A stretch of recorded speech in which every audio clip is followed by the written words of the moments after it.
सभी को नमस्कार। करियर फर्स्ट चैनल पर आपका स्वागत है। डिक्टेशन लिखने के लिए तैयार रहें। Ready, start. सर्वप्रथम हमारे देश के कृषकों में तकनीकी जागरूकता का अभाव है तथा वे आज भी परंपरागत तरीके से खेती करते हैं, जिससे उन्हें पर्याप्त लाभ की प्राप्ति नहीं होती है।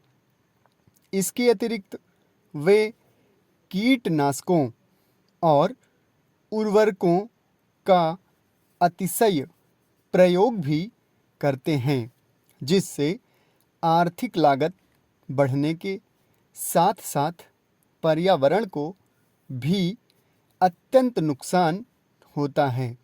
अज्ञानता के चलते कृषक मृदा की गुणवत्ता के अनुसार फसलों की पैदावार नहीं करते, जिससे उत्पादकता पर विपरीत प्रभाव पड़ता है।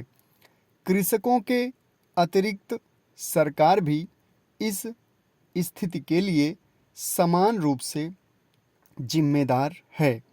देश में कृषि से संबंधित अवसंरचना का अभाव है।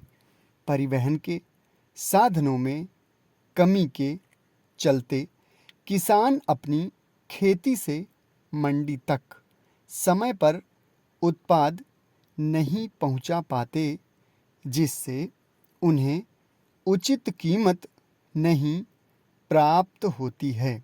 इसके अतिरिक्त जब फसल की बम्पर पैदावार होती है तो उस स्थिति में मूल्य इतना गिर जाता है कि किसान की फसल की लागत तक नहीं मिल पाती। बेचारा कृषक अधिक पैदावार पर रोए या हंसे, उसे समझ नहीं आता। कैसी विडंबना है ये। कृषि आज लगातार घाटे का सौदा बन रही है, इसलिए युवा वर्ग भी कृषि कार्यों के प्रति उदासीन हो गए हैं। देश की लगभग आधी आबादी अपनी आजीविका के लिए कृषि पर निर्भर है।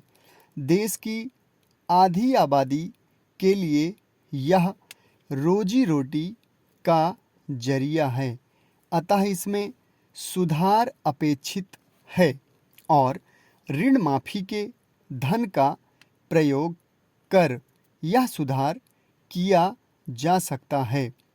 कृषि क्षेत्र में असीम संभावनाएं छिपी होती हैं। इसके लिए सरकार के सहयोग की आवश्यकता है। सरकार के द्वारा किसान क्रेडिट कार्ड, मृदा स्वास्थ्य कार्ड, प्रधानमंत्री फसल बीमा योजना, संपदा योजना चलाई जा रही है, किंतु इनका कार्यान्वयन ठीक से न हो पाने के कारण इनमें पर्याप्त लाभ नगण्य है।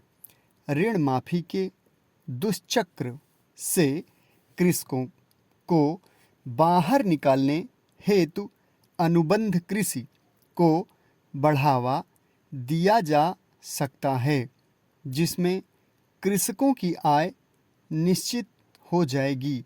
इसके अतिरिक्त खाद्य प्रसंस्करण और हम बम्पर पैदावार वाली फसलों का समुचित दोहन कर पाएंगे। किसानों को नई तकनीकों हेतु प्रशिक्षित करने के लिए इस ऋण माफी के रुपए का प्रयोग किया जा सकता है। वर्ष 2024 तक कृषकों की आमदनी को 2 गुना करने के लक्ष्य की प्राप्ति हेतु छोटे व सीमांत किसानों को अन्य वैकल्पिक रोजगार भी उपलब्ध कराने की आवश्यकता है। इसके अतिरिक्त उन्हें कुसुम जैसी योजनाओं से जोड़कर फसलों का खर्चा भी कम करने हेतु किया जा सकता है। ये कदम इस दिशा में अति आवश्यक हो जाता है। समाप्त। धन्यवाद।